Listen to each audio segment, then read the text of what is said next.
Okay. Uganda is very well known as the Pearl of Africa, uh, with an estimated population of 41.6 million people. It operates a constitutional democracy. Um, it is a member of the East African Community, uh, which, as Kofi mentioned, is a very big advantage to as regards economic development and investment in Africa. Being a member of the East African Community, you're looking at a wider market, an open regional, an open and more flexible legal regime across the region. The East African Community encompasses 6 countries, and that is really going to be of big benefit, which we are trying to put together. We are still trying to put together a legal regime for the East African Community, but it's going to be a very big opportunity of investment in the near future. We are looking at, when you look at Uganda, with a growth GDP of about 6.3% per annum, which might have been affected by the novel coronavirus last year, but not as much as so many countries across the region and in Europe, for example. Uganda is, I think I will go discuss a project, the different projects. I'll start with the investment opportunities in Uganda and discuss the different projects that we are looking at before I discuss anything to do with the legal risk. I will be able to discuss the legal regime in Uganda, some of the factors that you're going to look into as regards the legal regime in Uganda and investments affecting investors in Uganda. We shall start with the EAOCOP projects. This is the oil and gas project. As you might have heard, Uganda recently discovered oil. That was around 2006. And the project has taken a bit of time to kick off. But that has given enough time to the government of Uganda to be able to review the laws, to be able to come up with a very strong legal system around the oil project, in order to not to repeat the mistakes, or not to make any mistakes like we've seen in the other countries in Africa where oil has been discovered, and where we have seen big oil projects. So this has given time to the government, although it has more to do with a little many other factors. So the oil project, the pipeline, is we're looking at the world's largest heated pipeline, stretching 1,445 kilometers from Hoima to Tanga in Tanzania. This is because Uganda is a landlocked country. We do not have sea or ocean. We are bordered by Kenya, Tanzania, and Democratic Republic of Congo, Sudan. So we do not have any access to the seas or oceans, the big water bodies. So being a landlocked country, this was a much needed project in order for us to be in a position to provide access and easier trade in the oil project in Uganda. So we are looking at a project that is going to attract an estimated cost of 3 to about $4.5 billion.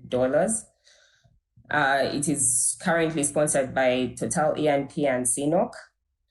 The Ugandan government has so far entered into the intergovernmental agreement with Uganda and Tanzania, which was entered into around 2017, but because of a few issues that had to be addressed, it was just completed last year in September 2020. And we see several financiers of these projects like Standard Bank and Sumitomo Mitsui Banking Corporation. So they're going to be the lead advisors to the project, and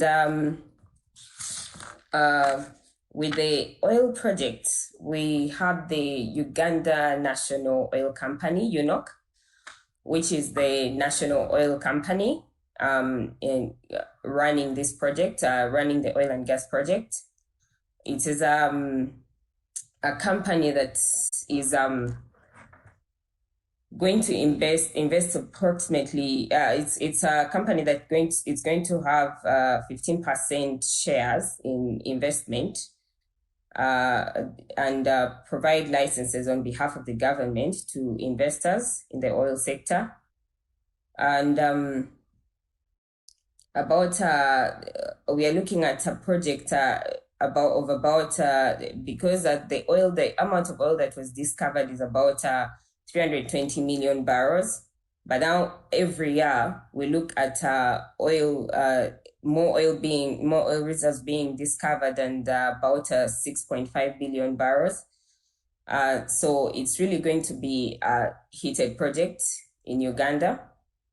With the oil project, we are looking at first and foremost, we are looking at completion of the just 1 minute, sorry. We are looking at a project that is going to see to production of about 60,000 barrels per day, and in which case about 60,000 barrels a day. It will be located in Kabale, in Buserukwa sub-county. And in Kabale, the government has come up with, the government has invested in land in Kabale to come up with just more than, to provide for investment in Kabale. We are looking at an international airport, which is going to be constructed in Kabale. We have investment in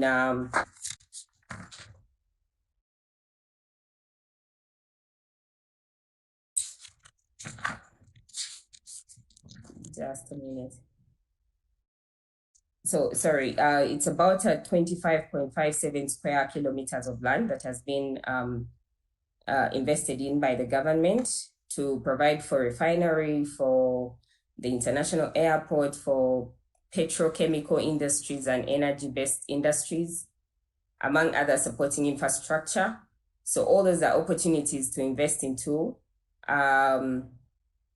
Of which the UNOC has created 2 different companies that are subsidiaries that are going to lead some of these projects, and UNOC is looking at investing basically 40%. They're 40% to 15%. So the investors have about 60% in the project.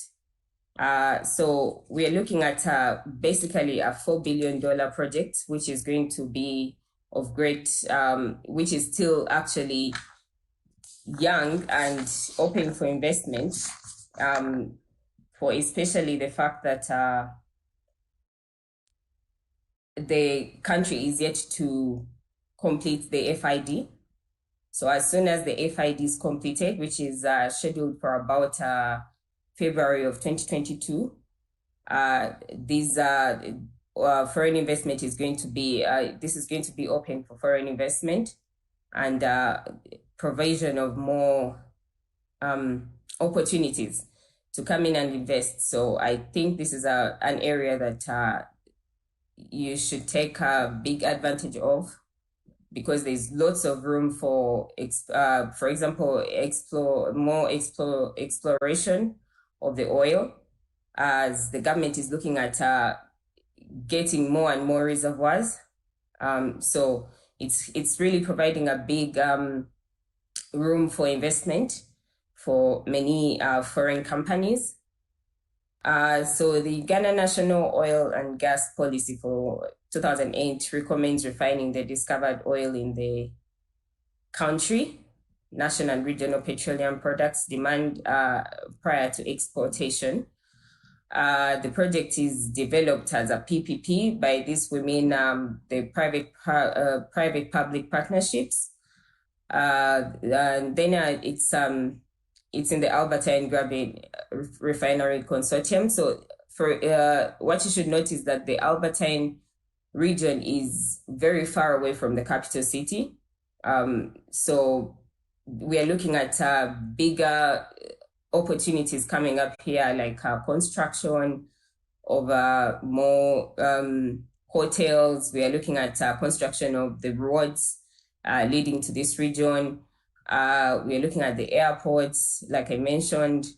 So basically, there's going to be room for bigger opportunities, because that is a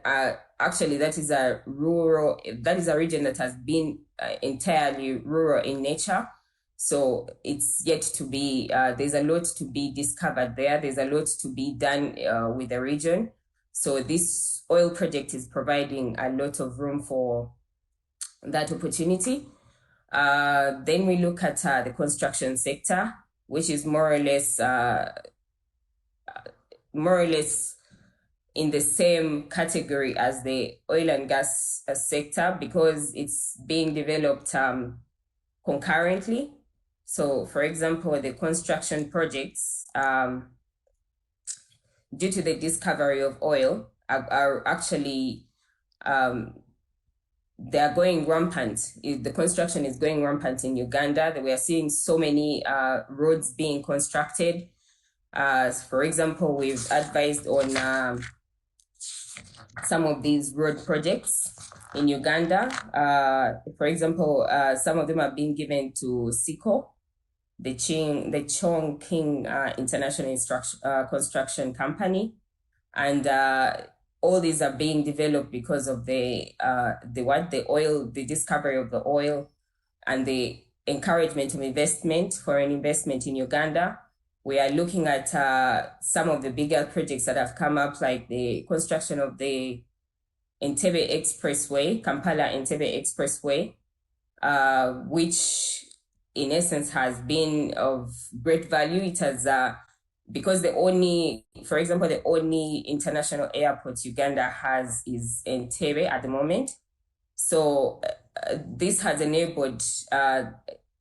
really enabled people to move faster, investors to move faster in Uganda. For example, it has been Uganda has a big issue of traffic, but because of the investment into some of these projects like the expressway, the ease in transportation, people have been able to come in and out of Uganda and do business easily. So yes, in addition to the Kampala Entebbe Expressway, we have the northern and southern bypasses, which are still under construction, but have been successfully. There are projects that have been successfully completed they've been successfully completed, and they've eased trade in Uganda. They've eased transportation in Uganda. They've looked into the factor of the huge traffics. And then we have the new project coming up known as the Kampala-Jinja Expressway, which is being funded by the African Development Bank, the French Development Agency, the government and private investors. And all these projects are aimed at encouraging investment and seeing to it that transportation of some of these products is the finished products. For example, Uganda has an issue of transporting of export. We've been having a lot of issues with the transportation of raw materials and in the agribusiness, transportation of the agricultural products. Being a country that is landlocked, we depend entirely on Kenya. So we've been having a lot of issue around transportation of some of these products, and yet agriculture is our backbone. So it's really encouraging to see the government putting in all this much effort and aiming at easing transportation. And this is going to be actually better seen in the Kampala-Jinja Expressway, because Jinja is en route. That is the expressway. That is the route to Kenya. That is our route to Kenya. So the Kampala-Jinja Expressway is going to provide a lot of opportunity for development.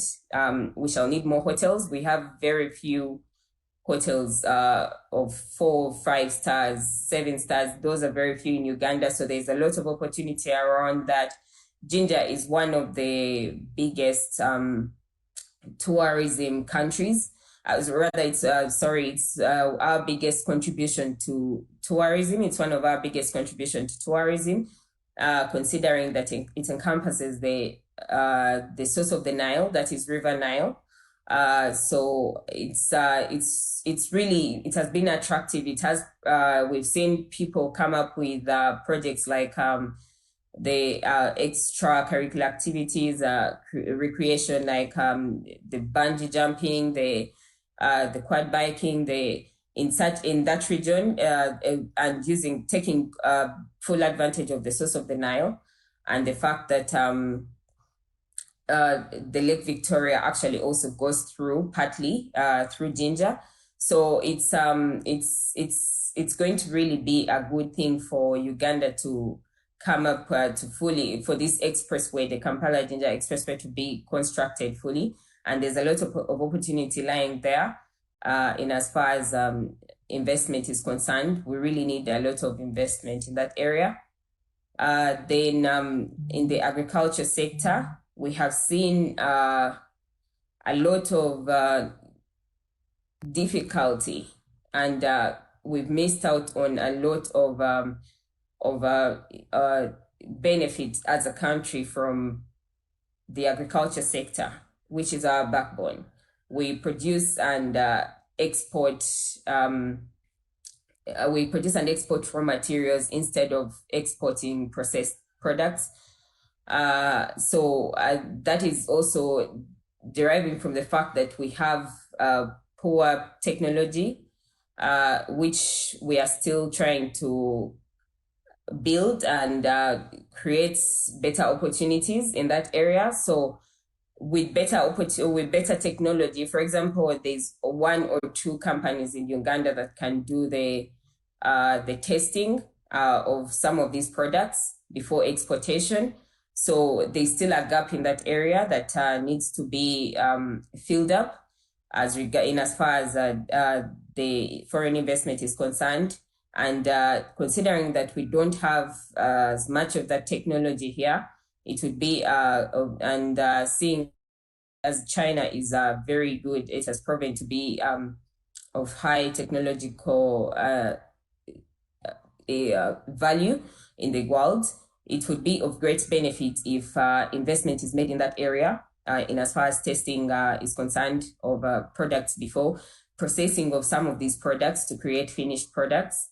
There's a lot of tax holidays, and in that area, the government has really tried to create a bigger opportunity in that area by creating tax benefits and tax holidays for investors in that area. So it would be of great value if investment is made in that area. There's a lot of course, this also comes with the infrastructure development, because with agriculture, it's entirely depends on infrastructure. But this is a country with very poor infrastructure that is trying to find its way out of that issue, and trying to see to it that they find their way back to the market. They find their way to the wider market, because we export more. We are trying to export more. We've been using a lot of imported products. We are trying to take advantage of the exportation to export more products, more finished products, more processed products, and that is only eased with infrastructure development, especially with the road network, which is very poor at the moment and is very young for investment. Then we have the tourism sector. As I earlier mentioned, Uganda is the Pearl of Africa. It has very breathtaking sceneries. Contrary to what the media implies and publishes, the Uganda is actually very, very beautiful. It's a beautiful country. It's the home to the longest river in the world, which actually goes through lets out through Egypt. Actually, we share with Sudan and South Sudan, South Sudan, North Sudan, and Egypt. So it's the source. It matters the source of the Nile. It actually encompasses the second largest lake in the world, which is the Lake Victoria.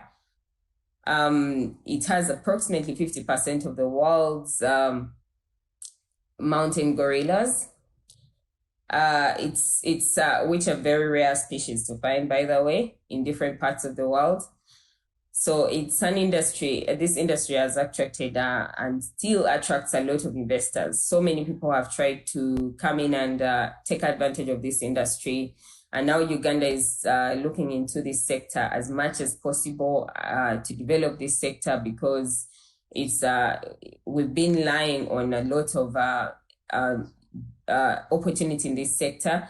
So now the government is coming up to do the best to develop this sector by infrastructure development. For example, if you went out to do some of these activities, you would find that the nearest hospital is over 5 kilometers away, which is really affecting our industry, the tourism industry. So it's an industry that is open to a lot of development, and it still comes back to construction, hospitals, hotels, resorts. This is an industry that would benefit highly. Uganda is mostly green, so it's basically something. It's a very young industry that has a lot of opportunity. Establishment of a tourism and hospitality training institute. Most of the people who are investing in this sector, they locally have had to travel out of the country to get some of this training to be able to do better and improve the industry. So if for example, someone invested, investors came in and invested in tourism and hospitality training in a tourism and hospitality training institute, it would be of great value to the country. There is no white sand resort in Uganda. So it would be, whereas it's a landlocked country, but there's a lot of, there's so many water bodies in Uganda, and it would be great to take advantage of that. The government has revived the national airline, Uganda Airlines, to fully support the aviation industry. The Uganda Airlines has been revived, and as you have noted, you probably followed up with we've brought in a number of planes, and some of them are now taking direct flights to Europe and China. So it's of great value and of great addition to Uganda. It's the fact that we're even going in for another international airport in Kabale to actually enable investors get closer to the oil region, to where the oil was discovered. It's actually a great opportunity to invest into the tourism sector. In fact, that area with the Albertine region has a lot of, they have a lot of of sceneries. They have a beautiful scenery. They have so much to see there. So the tourism sector is actually going to benefit from this project, the oil project too. So there's still a lot of potential in potential investment in the tourism sector in Uganda through infrastructure development, especially. Then we have the mining sector. Over 80% of the country has been surveyed with minerals and mineral quantities and locations. It's actually rich in so much more than is being, is being published out there. It's rich in oil, in gold, in high-grade tin. We see iron ore, glass sand, all these very they're leaving room for development. They're leaving room for investment. Then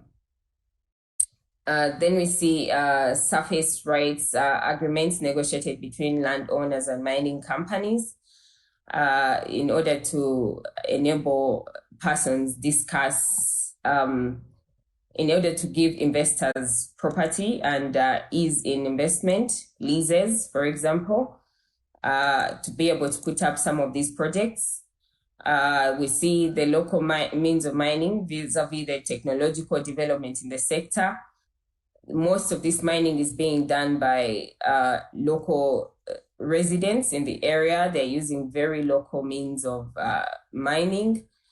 They're using their hands. They're using a lot of effort. It's actually causing a lot of problems for like the women as regards reproduction is concerned.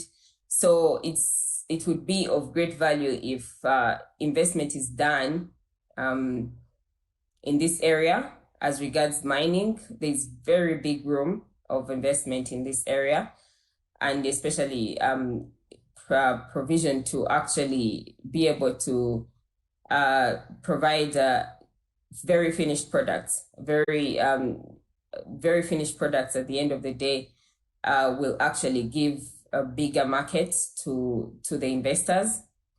So basically, we see the government enter into concessions of willing and enter into concessions of over 20 years or more as regards mining. So there's a lot of opportunity in this area. There's the energy sector. The energy sector encompasses the electrification mainly. Uganda has invested in the electrification of, it has actually invested in a lot of projects to do with the electrification of the country, seeing as we are, seeing as the country, majority of the country is still yet to access electricity. So the room of investment is in the electricity sector, where especially the transmission, where government is entering into agreements with private investors. And we are seeing the government projects like the Get Fit project, which is intended to ease and create more power outage. So it's under this project, we've seen other projects like the Karuma hydropower project, which has been put up. It's a very big project which is going to see to the production of over 600 megawatts of electricity. And it has been constructed by a Chinese company. It's actually being called a Chinese company, locally incorporated, called Sino Hydro. It's actually a project that has been that was 85% funded by the Exim Bank of China, which and 15% by the government of Uganda. It's a project that had actually, it was supposed to end around 2019, but due to a few discrepancies here and there, they've not been able to end the project yet, but it's about to end. And be handed over to the government to actually do the distribution. So it's we've also seen the Simba Dam project. These are all in addition to the one dam that we had at some point that was producing the highest power, which was the Bujagali Dam. But now we are seeing many of these projects. So basically, we are seeing the government putting in efforts into producing more electricity and being able to electrify the biggest parts of the country for ease of investment, actually, which is of very big benefit. So the total installed generation capacity has grown from 60 megawatts, as you can see, and it's coming to as far as 1,837.49 megawatts by the mid-2021, if we are to add the two projects.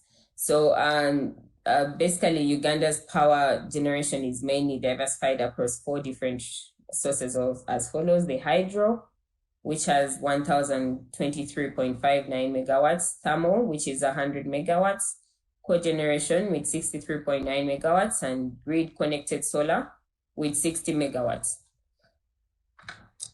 So it's a young industry that is looking for a lot of investment.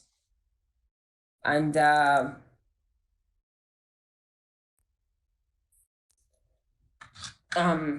so then we can look into the legal risk prevention for investors. Uganda provides for incorporation, basically the biggest mode of operation, the biggest vehicle of operation for foreign investors is the companies incorporating a limited liability company. These limited liability companies can be single member, or they can be private limited liability companies with 2 members or more and not more than 100 members. So with a single member company, even foreign companies are allowed to open up branches in Uganda and open the single member companies, which is owned by a single member without any other shareholders. Or you incorporate you incorporate a company, a private limited liability company, not being a single member company, which has about 2 members or more, and but not more than 100. So that is the legal existence of basically that is the form that most foreign investors are using to invest in Uganda. But there are other legal vehicles like partnerships.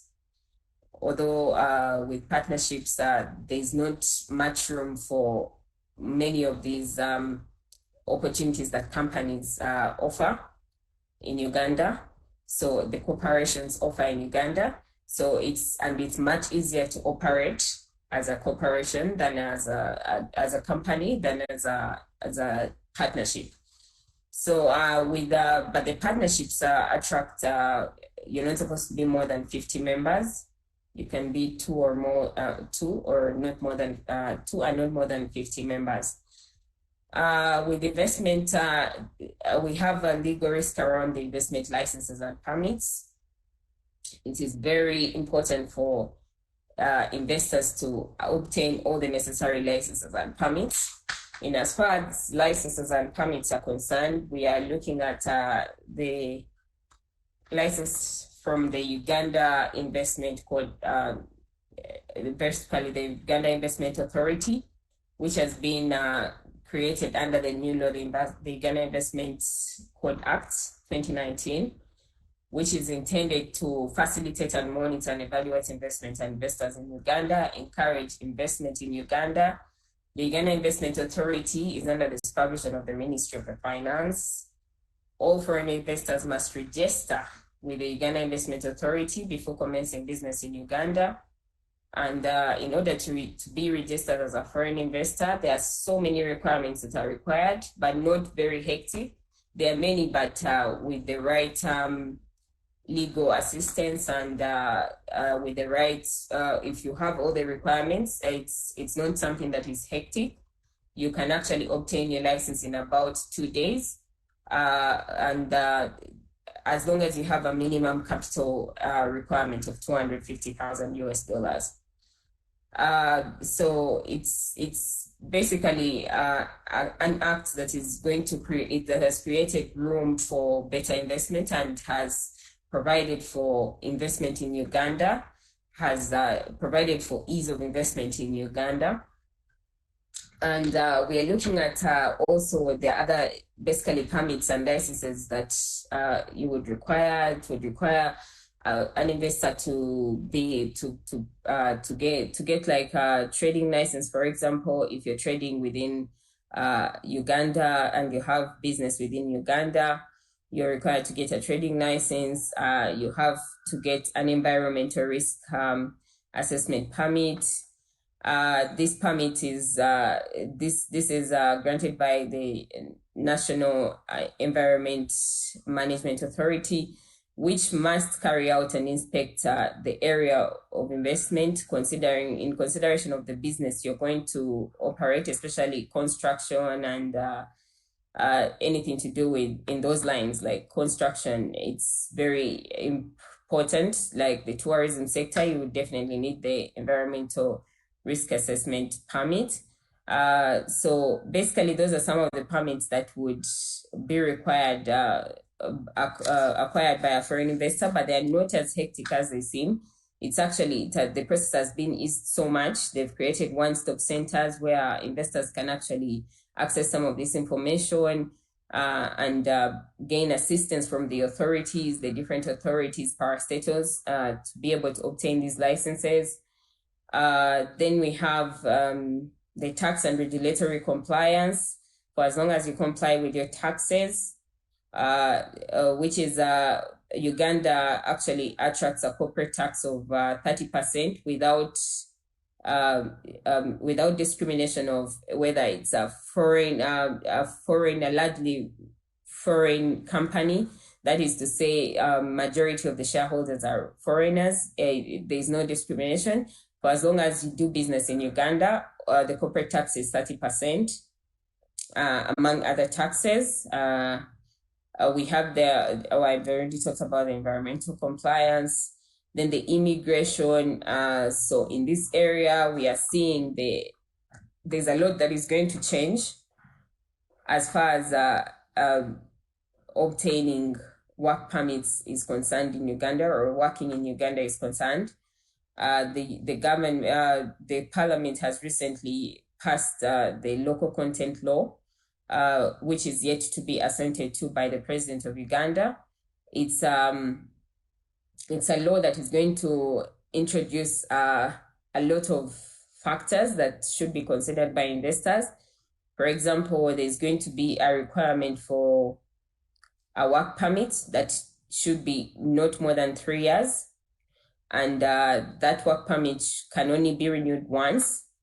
That is to say, the person who requires the work permits, any foreign, because the government is trying to create more opportunities for the local community, it has come up with a local content to enable, in order to ensure that investors actually take advantage of our resources, the raw materials in Uganda. They take advantage of locally produced products, so that to boost the Ugandan economy. So because of that, even the employment, the government, the local content law is looking at ensuring that if a role can be played by a Ugandan, a local person in Uganda, there's no reason as to why the foreign investors should have to bring in foreign skill. So in that case, if you must bring in foreign skill, then that person must be performing a role that a Ugandan cannot at the moment do, providing a skill that Ugandans are not good at. But just know the space for that person will be 3 to 6 years in Uganda. And after that, the law has provided for what we call the succession plan. This plan is intended to basically the company is going to provide a succession plan to the committee of how exactly this position is going to be transitioned to a Ugandan. So basically, if that person has a skill, then you're going to have to ensure that there's a Ugandan trained to do the exact same thing.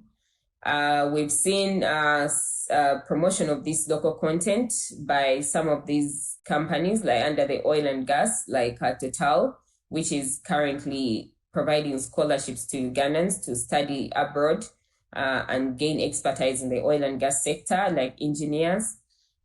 So basically, that is what the government is trying to promote with this law. So it's going to change a lot about the immigration and obtaining immigration status in Uganda, depending on what you will require to get into the country.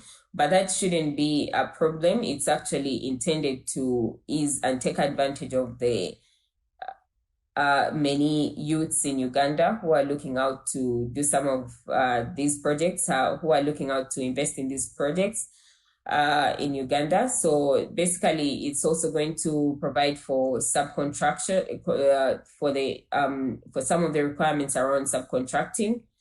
With subcontracting, you're going to be required to choose a Ugandan company if you're a foreign company, and by foreign company, any company that is, in this case, under this law, it's any company that is majority owned by foreign investors. You're going to have to ensure that you subcontract with a Ugandan company or you subcontract with a Ugandan individual to do some of these projects, of which the Ugandan company or individual will have 30% stake. Then there is the land acquisition. In Uganda, land is, there are 4 land tenure systems, but the one of great interest to us would be under the one we call the Milo tenure, and the leasehold. There are 3: the leasehold, the Milo, the freehold, and the customary. So under all these tenure systems, a company can own a locally incorporated company. That is a company that has been incorporated in Uganda or registered as a branch in Uganda. That is what is referred to as a locally incorporated company, can own land in Uganda, except that if the company has majority foreign interests, your tenure will be limited to a lease. You can only obtain a lease in Uganda. However, if the company has local, has probably a balance of 50-50 stake or local interest in Uganda, which is being held by majority Ugandans, then that company can actually obtain a freehold interest in the land. That means it's your land and not under a lease. Then there is the risk of employment and business partners. So, for example, the local content is going to create risk around this area. The kinds of people you entrust with roles on the board of directors, the kind of people you entrust with roles in management.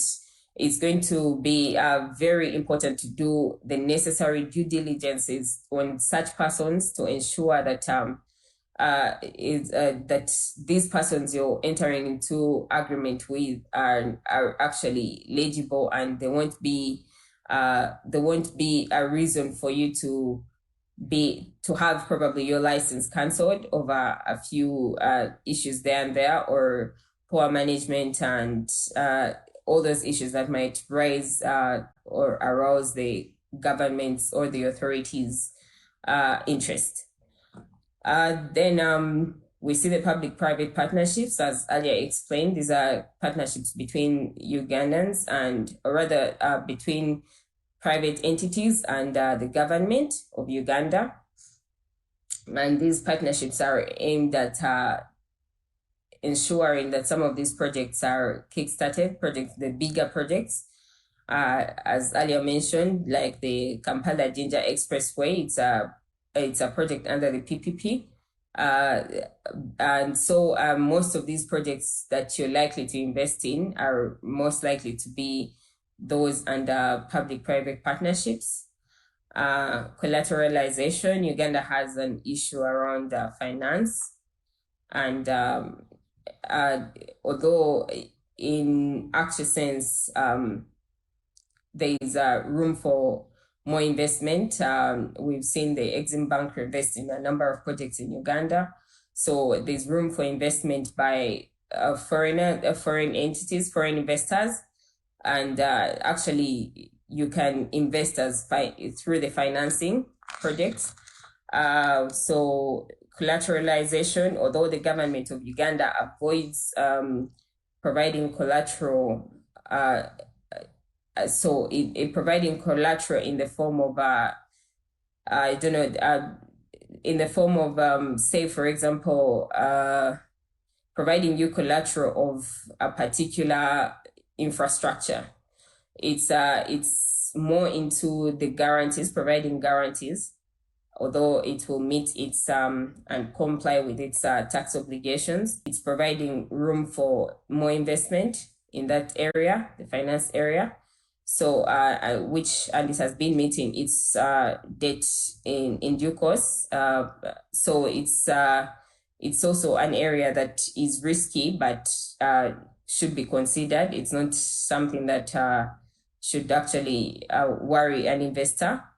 There's also doing the necessary legal and financial due diligences, which will actually entail getting legal opinion on some of these factors. Actually, all these risks listed, you will be able to get an opinion around them through the legal and financial due diligences before you kickstart investing in Uganda.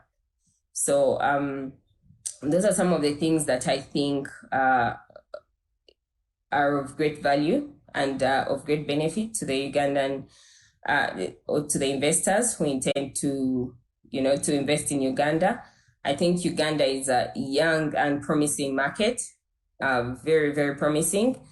And as I conclude, I would say investing in Uganda is going to be very profitable. There's a lot of room for investment. Thank you.